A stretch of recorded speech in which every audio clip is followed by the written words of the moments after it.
Ezigbo kweli. Ezigbo kweli. Ezuweni. Ihe ọma anyị kara ihu. No nwere ihe anyị wutere. Anyị basị n'ọgụ ma anyị mara onye bụ ezigbote nwa Enugu-ezike. Ebe anyị fọrọ nwana. So ya bụ ihe bụ na anyị dị ka nwere kweshọn anyị dị ka ajụ ndị mmadụ. Onye zata kweshọn ebo na kweshọn ebo na kweshọn ebo. Onye zata anyị ya 1000 naira recharge card. Na-ebi ihe anyị ji emekọ dịka ihe anyị ji nweta onwe anyị ghọtago. Anyị jikwa mmeri egbuo marịkwa ihe dịgbaga gbasara anyị dị n'Enugu. So na ya bụ ihe ero dịka anyị si ekwu. Ndị wotere nọmba ya ma ọ anyị postiri na Facebook. So basa onye mmadụ na nwere ike na-anakpọte na-azakpọte ya weta nọmba. Many people ndị mmadụ ka nke ndị wotere nọmba ya sị na ha dị interested. Na ha chọrọ mehe nwa ma ha gosi ndị be anyị dịka na eze bụ nwa ezigbote nwa Enugu. So anyị akpọbugo ọha ile ha nta ọ naghị ka akpọsọ ọ bụ na ya akpọdoghị nta ọ bụ na iwotere nọmba gị ma ya akpọdoghị nta na izukọ ọzọ na nwere ife ọkpọgụ ghọtago. So ihe na-ebi ihe anyị ji nweta emiko ghọtago nweta onwe anyị. So na ya bụ ihe ero ma anyị memehọ ma anyị kara ghọtago. Ọ bụzi gịnị ka anyị na-ekwunu n'ụwa Chukwu kere? So ihe ebe anyị ji ebuzozo akpọ ihe ebe anyị ji ebutu mbụ mgbe 10 nọmba ka nkụ ịghọtago. So alright, let's call Enes na ha bụ Olites Izuchukwu ma anyị kpọọ ma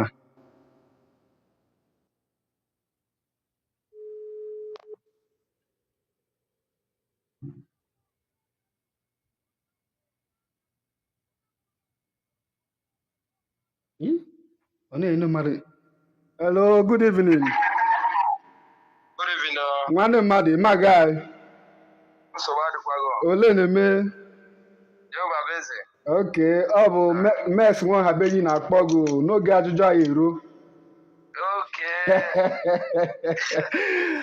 Okay, na ebule oge anyị nwere question number 1 to number 22 were ka a họrọ nke anyị ka ajụ gị ọdụ.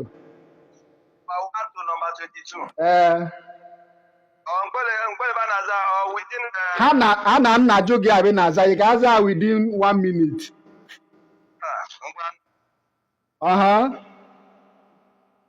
Question number gịnị bụ iworu?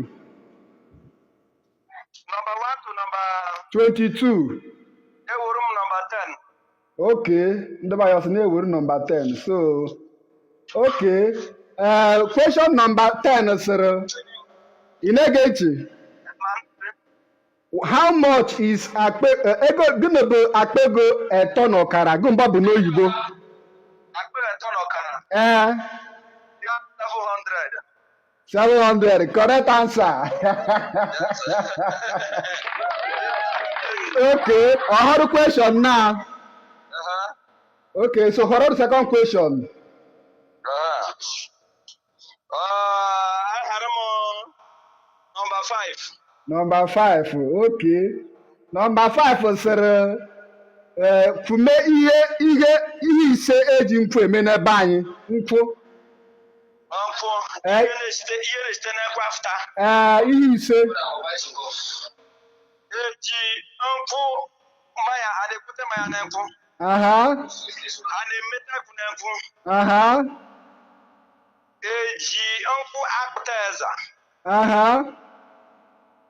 Eji ikperiri echenye ekwu eso ịkpọkụ. Eji akpara atụlụ ekwu. Okay. Anya. So gụbụ onye ọdụ winitere 1000 nta.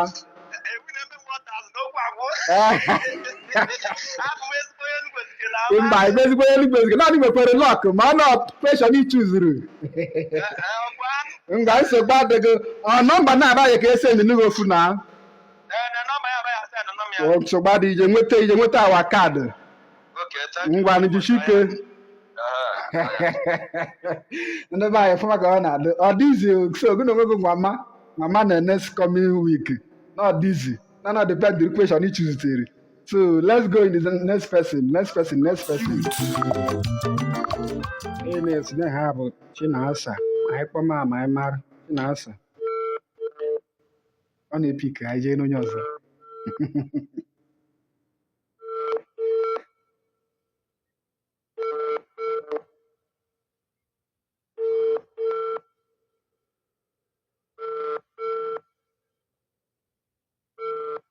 Ọ bụ ede na-emeri. Hello, Nwanechi. Good evening, my guy. Nsogbu adịghị. Mgbe ọ bụ na ihe ọ ma anyị kara eme ma anyị jụma equation nke nta. Ebe anyị na-ekwu inu ọdụ ma anyị mara onye anyị na-ekwu inu. Ị bụ onye wene? Okay, nsogbu adịghị. Ebe ọ dị ha na anyị nwere question number 1 to number 22. Ihe ka eje ka gị ahọrọ question ebe ọ dịgọ ma anyị jụma gị. Number 1, okay. Ndị be anyị sị na question number 1. Question number 1 bụ ebu onye isi Enugu-ezike ọnwa na ebu onye isi Enugu-ezike. Onye isi Enugu-ezike? Amamo. Hello.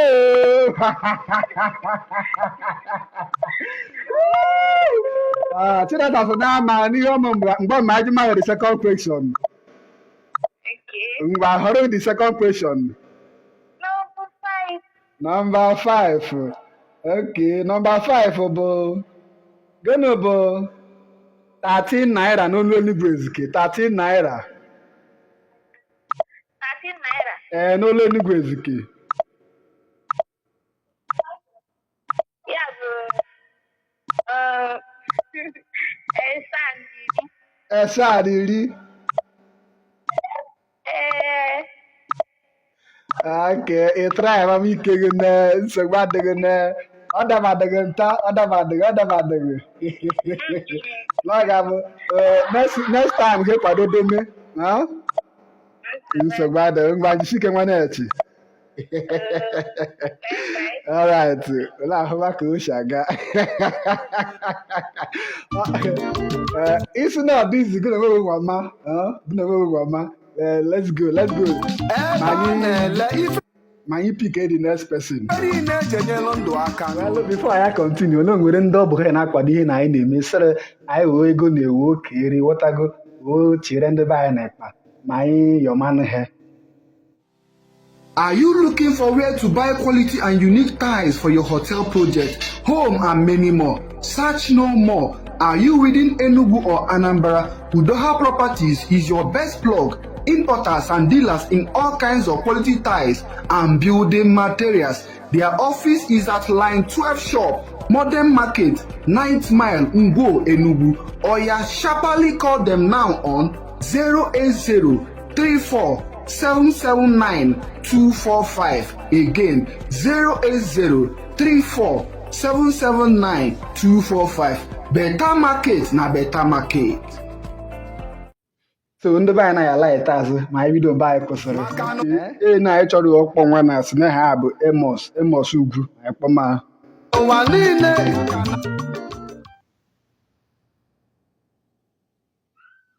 Mama Amos dị ka aza. Onye akpọrọ ugboro na ama epikere n'ọbụ ede anyị mmiri. Ndị na-abụbu n'ọnụ naanị ga-enwe netwọk. Not available at the moment. Not available. Please try again. So, Amacha community. anyị kpọ onye ọzọ. Ihe dị anyị na-akpọ nwa na-asị na ha bụ Chris Chinedu ma anyị mara ka ọ bụ.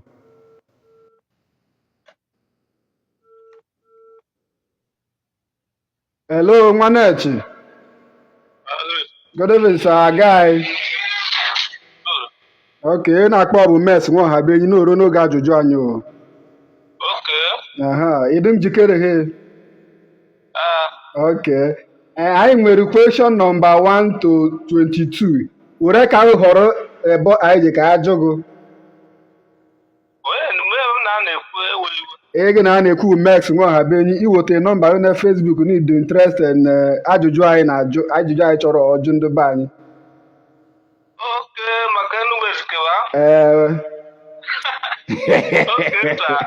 Ngwa họrọ Imaga my brother. Igbo na-ewe ne. Okay. Ngwa họrọ first question. Question number anyị nwere question number 1 to 22. Okay.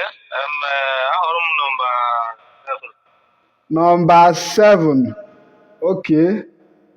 Number 7 sọrọ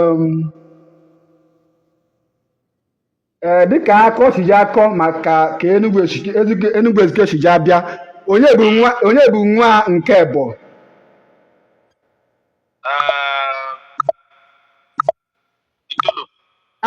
Confirm. Jipata Abebu. Okay, the second question. How the second question?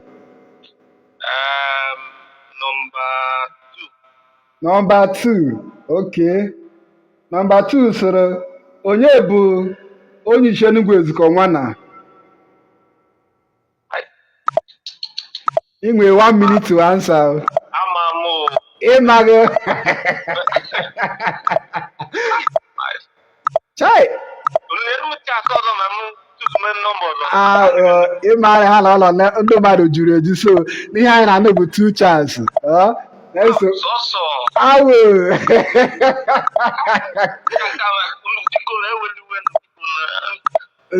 Nsogbu adịghị n'ihe mere n'obodo na mbọchị ọzọ ha na oyi erughị ịma na na-ememe ihe ọmụme mere na onye ọzọ ha m na ụmụ ga-adị ka o nwere ka ọ dị nwanne ha na anyị na-ekwu na ọha ili ha na-anụ so na nsogbu adịghị na mbọchị ọzọ ha ịnwa ma ya afụ na ya na Facebook wee gboo nsogbu adịghị ngwa jishike my brother ya jishike ya thank you bro ndị be anyị na-afụ maka ọ na-abụ ọ dịghị izu gị na esi na ọdịzu ka a na-anwa ma anyị na-eme ihe na every week so ma anyị kpọọ the next person anyị na-akpọ bụ ha bụ Christian.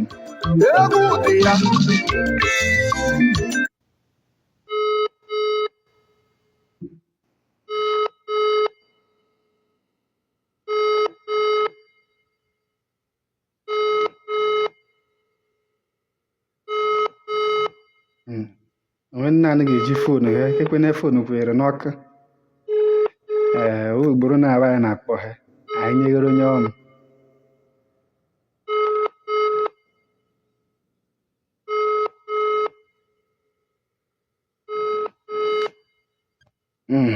onye bụ the next person anyị akpọ ihe na-esi na ha bụ Ifeanyị ma ya kpọ Ifeanyị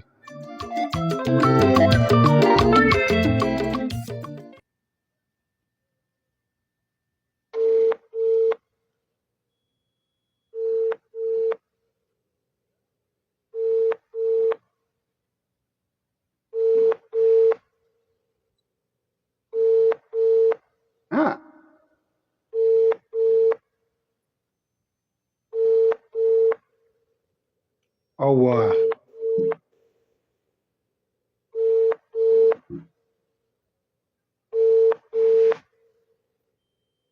na-epik nọmba ka nkụ so n'onye anyị tara mara m epik anyị jụ n'onye ọzọ onye ọ ga-abụlọk ya nta anyị jụ ma ajụjụ na-epik so anyị tara ime onye ọzọ onye ọzọ anyị chọrọ ọkpọ bụ ọzọ na ha bụ Ufemia Chidi nwoke si nye aja ụfọdụ nwaanyị si nye aja ụfọdụ nọmba Ufemia dị switch off ile nọmba na-esi switch off Ufemia okay so ma anyị kpọọ another person ijele ene bụ Ernest sine ha bụ Ernest ọ bụ na Ernest epike na ọ ga-alọk ya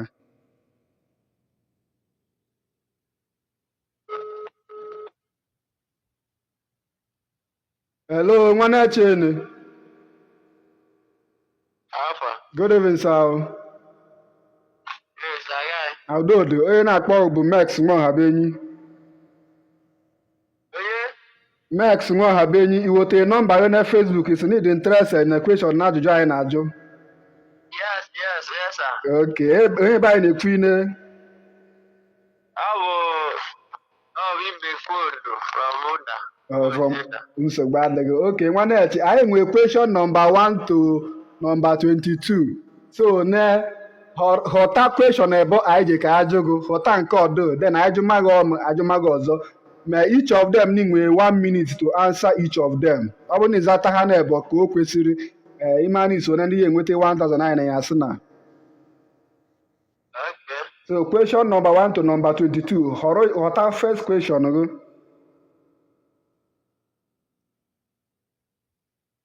Number 2. Number 2. Okay. Number 2 sịrị how? Number 2 sịrị bụ the current onye isi Enugu-ezike gị mgbe ha. Sorry, hold on. Ọ bụghị ha, ọ sịrị the current onye isi Enugu-ezike bụ onye Ewenu. From which community? Onye Ewenu. Olee ka igwe rock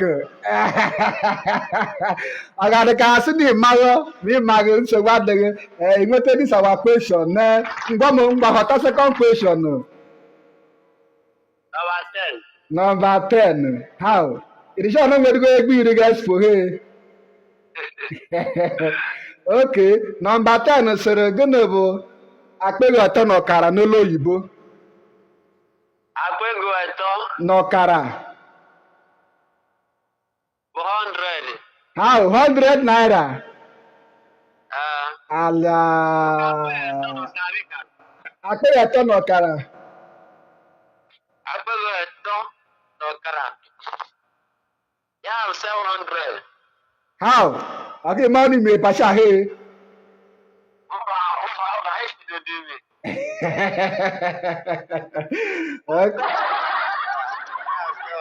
Okay, so gbado mgbam na iso na ndị win tere 1,000 ya sị na o. Okay, number na abaje ka ese ndị go fu na. Okay, go ba kele ha na.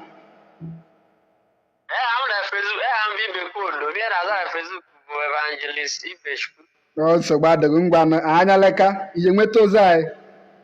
Thank you, sir. Ngwa na jishike o. Yeah. Ọ na-adị isi geze ma agwa ma ọ na-adị isi nọ n'ọgwụ ịghọta gị echekwunyere ya ka na ipik question dọị. All right, my pick the next person. The next person anyị ka akpọ bụ ọ sị na ha bụ Idoko Hope na Facebook. Anyị kpọ ma anyị mara ka ọ bụ.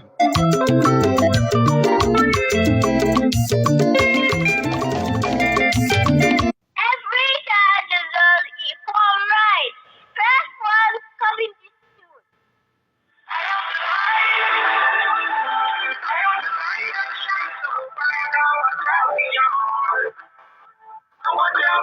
Nnukwu ugbo mere ụra na-ekwu ụra n'oge.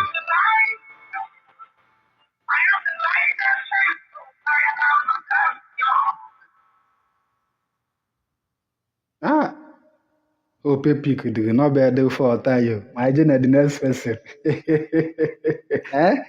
The next person anyị ka akpọ sị na ha bụ Maureen Imma also. So ma anyị kpọtụnụ Maureen.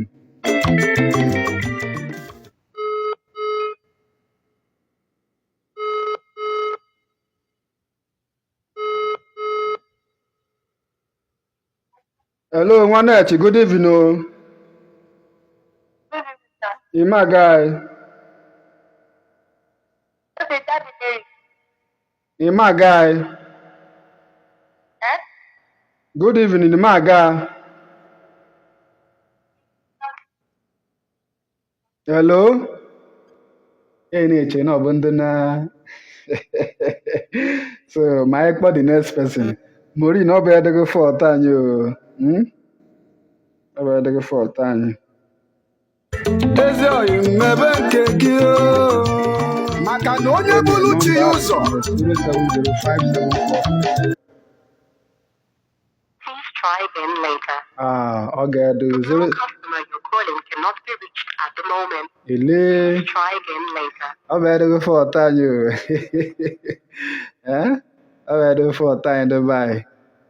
Yes, so let's call the next person.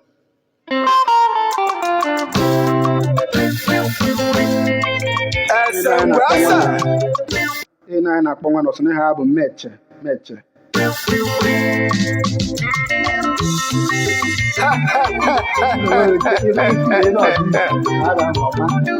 ọ bụzi onye na-ekwuru Hello, Nwanechi, good evening. Ima guy. Onye na-akpọ ọgụ Mex nwe ọhabenyi na-akpọ ọgụ. Iweta nọmba gị na Facebook sa anyị kpọma gị. Aga abị dị. Okay, ma anyị mara onye anyị na-ekwu iri na Mbishi.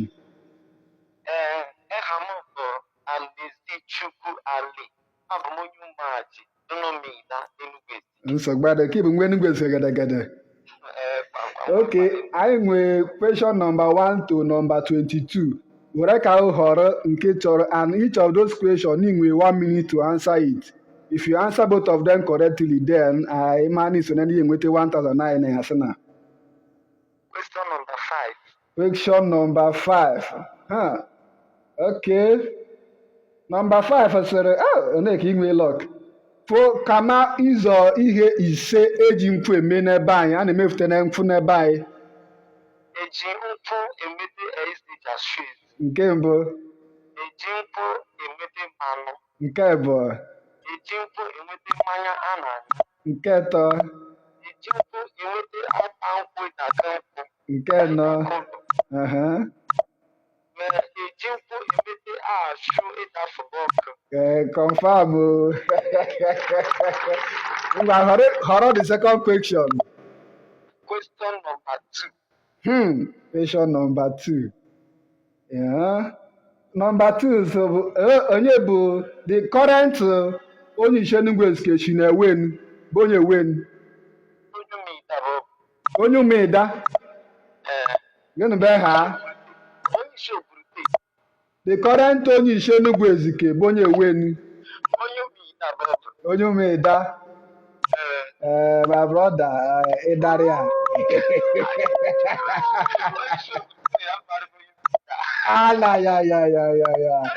Nsogbu adịghị na next time n'ihi nweta. God bless you, Jishike. All right.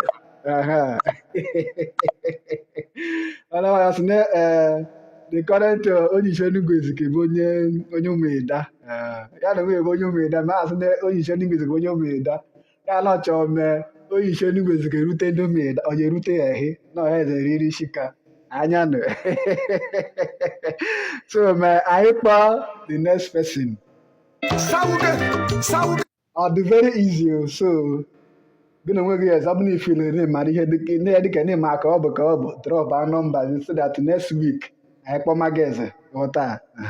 So ma ọ bụkwa mana ọdịkọma ọyị n'obu n'ihe na anyị na-eme edigo ọyị n'inwekọ m ike so na 1,000 na ha na-eke na ege eze june so woo sọpọtụ anyị ha na-eme ịghọtago. Ma bụte ngwa asha gị ka ha na anyị mere nke one nwa n'isi anyị mmemme ga adịvat ha na-eme adịvat na ọba anyị ghọtago ma anyị were ire echi onwe anyị anya nọ ma anyị kpọọ the next person. Sawa,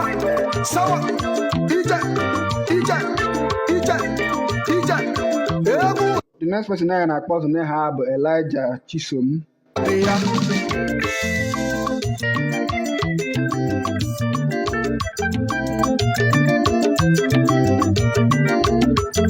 Oji ọfọ ka nanụ, oji ọfọ ka na, onye bụ na-achịzi ọfọ ma ọfọ ma na onye echi ya.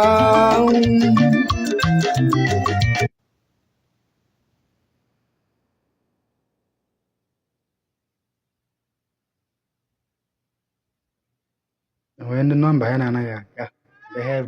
First one, copy this tune. Hello, good evening. Good evening. Imaga. Huh? Imaga. I know you. You know here Igbo. I know you. And they say I know here Igbo. I for right number here. 31. Oh. I command now Igbo ne wote na number koma. Huh? I for the next person. nwoke si nye ajọ fọnụ nwaanyị si nye ajọ fọnụ nwatakịrị na jizo fọnụ okenye si nye ajọ fọ onye bụ na jizo fọnụ ma fọma na onye chi ya nọ n'ụwa ma fọma na onye chi ya nọ n'ụwa.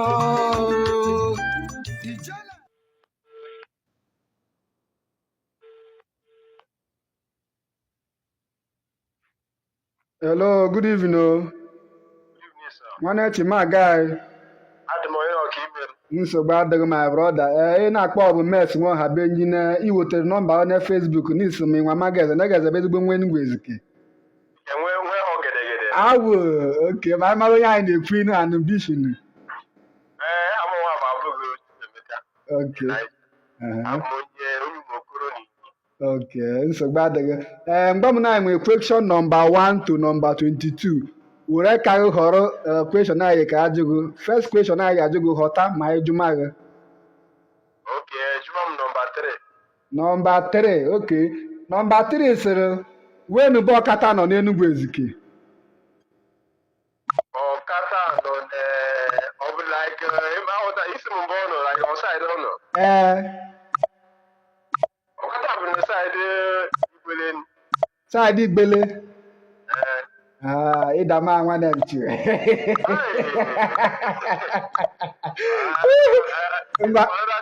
Ngwa the second one.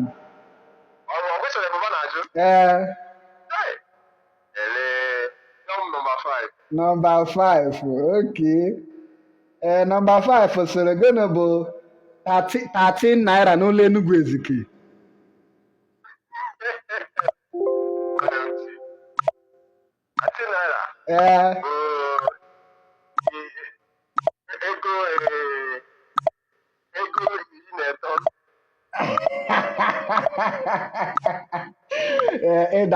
Ịdama nwanne m chi. Ịdama nsogbu adịghị jisi ike na-enwere ike gị.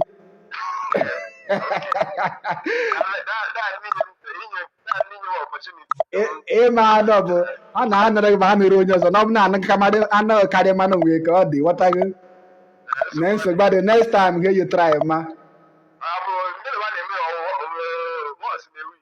once in a week my brother.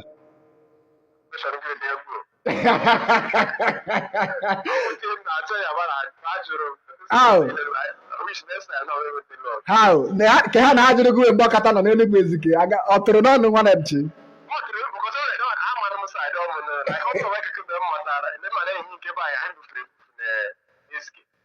Okay, ha na ọ nọ nwa na at least jumese ma ọ next time ghọtago.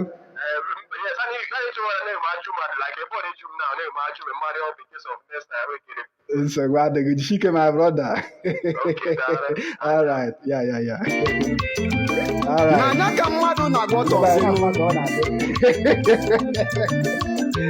Atịlọtị, na ọ bụrụ esi na ọ dị izu.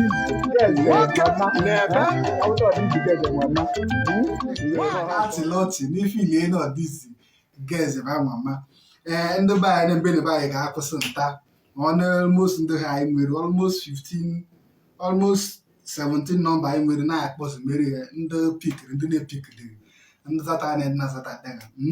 So na every week be anyị na-eme ha na enweghị si eze n'isi kara ya aka geze megana geze mama n'ọhọ mgbe ọ bụ ama ekele ndị be anyị ha kele ndị Enugu-ezike mgbe ha nọrọ ndị nọ n'ụzọ ije ndị nọ na mba ndị nọ n'ụlọ mgbe nọle na-amasị ọma nke ekwerenu anya nọ n'ọmels nwa ha benye nwa na-echuru na-ekwu inunu na mụ na onwe m bụ onye ọka egwu ọ bụ na igele egwu ma igile ka ọ bụ na any streaming platform ọ bụ tebụl play audio mark mgbe ọbụla bụle na ije mgbam taipa mex ma ha be ka afọ egwu m dịgbagbu mgbam anya nụ m na ụmụ Enugu-ezike anyị ha ji na adịrị nnọọ ga ụbọchị ọzọ next week drop a nọmba go achịle drop a nọmba go next week ma anyị na-enwe mama ịghọtago question anyị dị very simple ifugbo question anyị jụrụ very very simple ịghọtago nọ nwere ike ọ bụ ihe tụrụ anya aba anyị ajụgo beta ọ bụ ihe gbasara Enugu-ezike na ka anyị nụbabụrụ n'ihe gbasara Igbo Eze North anya na ji na adịrị